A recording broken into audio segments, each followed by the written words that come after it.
নির্বাচন উপলক্ষে বাংলাদেশের রাজনৈতিক দলগুলোর প্রতি আমার অনুরোধ, আপনারা নির্বাচনের ফলাফল যেটাই হোক ফলাফলটা মেনে নিয়েন। ফলাফল না মেনে নিয়ে নির্বাচনকে বর্জন করে বাংলাদেশটাকে জাহান্নাম বানিয়ে দিয়েন না।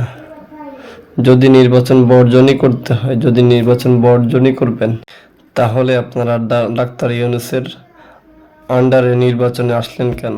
ওনার প্রতি আপনারা ঈমান আনলেন কেন? আপনাদের তো বিশ্বাস ছিল যে উনি আপনাদেরকে একটা ফেয়ার অ্যান্ড পার্টিসিপেটরি ইলেকশন দিবে।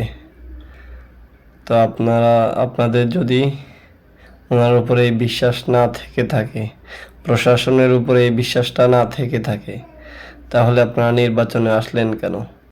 অলরেডি অনেকে আশঙ্কা করতেছেন নির্বাচন পরবর্তী সময়ে বাংলাদেশ বিরাট অর্থনৈতিক সংকটে ভুগতে পারে। এটা নিউজে দেখলাম যে আগামী রমজান কিংবা রমজান পরবর্তী সময়ে বিদ্যুতের সংকট দেখা যেতে পারে, কারণ ডাক্তার ইউনূসের আমলে বিদ্যুৎ খাতে 5,000 কোটি টাকা বকেয়া আছে। এর আগে তো শেখ হাসিনা সরকারের আমলে ছিলই। নির্বাচন পরবর্তী সময়ে দ্রব্যমূল্যের কতটা লাগাম টেনে ধরতে পারবেন আমি জানি না। সিন্ডিকেট ব্যবসায়ীদেরকে নিশ্চিহ্ন করতে পারবেন কিনা আমি জানি না। আপনারা দেশময় যে শান্তি প্রতিষ্ঠার আশ্বাস দিয়েছেন তা পূর্ণ করতে পারবেন কিনা আমি জানি না।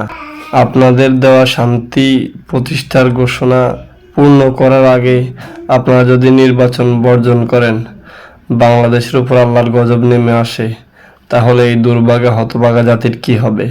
সাম্রাজ্যবাদীদের নজর যদি এখানে পড়ে, তো আপনারা তো চলে যেতে পারবেন Singapore, Malaysia, Canada, Australia, India, America, কিন্তু এই জাতির কি হবে?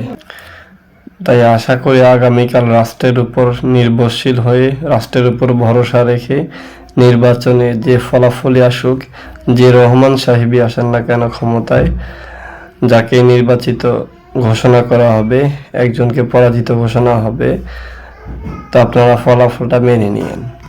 আপনারা যদি ফলাফল মেনে না নেন, আপনাদের কর্মীরা ফলাফল মেনে নেবে না, ফলে বাংলাদেশের উপর আল্লাহর গজব নাজিল হতে আর বেশি দেরি হবে না।